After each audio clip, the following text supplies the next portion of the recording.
الصمد لم يلد ولم يولد ولم يكن له كفوا أحد صدق الله العظيم. اور میں اپنے اگلے guest Altaf Hussain Wani chairman institute of international relations سے گزارش کرتا ہوں اسٹیج پہ تشریف لائیں.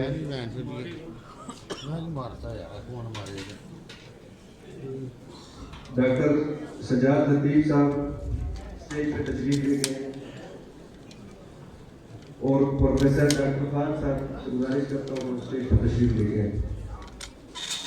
آپ نعت مقبول صلی اللہ علیہ وسلم کے لیے میں دعوت دیتا ہوں جناب نفیس احمد خان صاحب کو.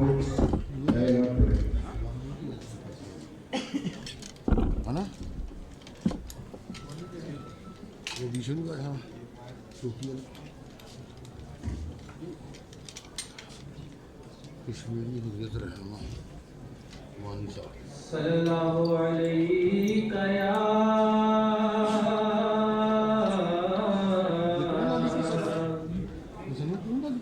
یا رسول اللہ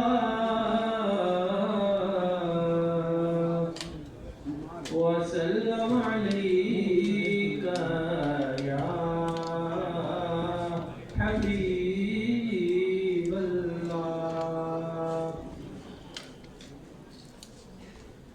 ہر وقت تصور میں مدینے کی گلی ہو، ہر وقت تصور میں مدینے کی گلی ہو،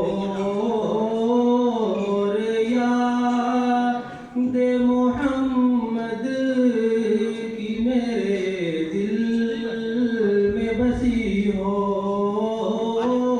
اور یاد محمد کی میرے دل میں بسی ہو. اے کاش میں بن جاؤں مدینے کا مسافر، اے کاش میں بن جاؤں مدینے کا مسافر. پھر روتی ہوئی طیبہ کو بارات چلی ہو، ہر وقت تصور میں مدینے کی گلی ہو، اور یاد محمد کی میرے دل میں بسی ہو، ہر وقت تصور میں مدینے کی گلی ہو.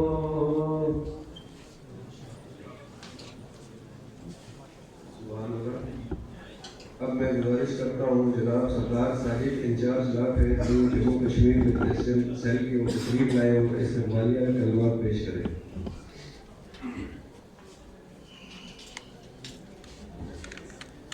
بسم اللہ الرحمن الرحیم. میں سب سے پہلے تو آج کے اس پلیٹ فارم سے تمام شرکاء سیمینار کو جموں کشمیر لبریشن سیل اور اسلام آباد بار ایسوسیشن کے پلیٹ فارم سے خوش آمدید کہتا ہوں اور دل کی گہرائی سے مبارکباد پیش کرتا ہوں اسلام آباد بار ایسوسیشن کی نو منتخب باڈی کے عہدیداران کو کہ انہوں نے آج ہمیں اس پلیٹ فارم سے مشترکہ طور پر اس سیمینار کے انعقاد میں ہماری بھرپور معاونت فرمائی، اس سیمینار کا انعقاد کروایا.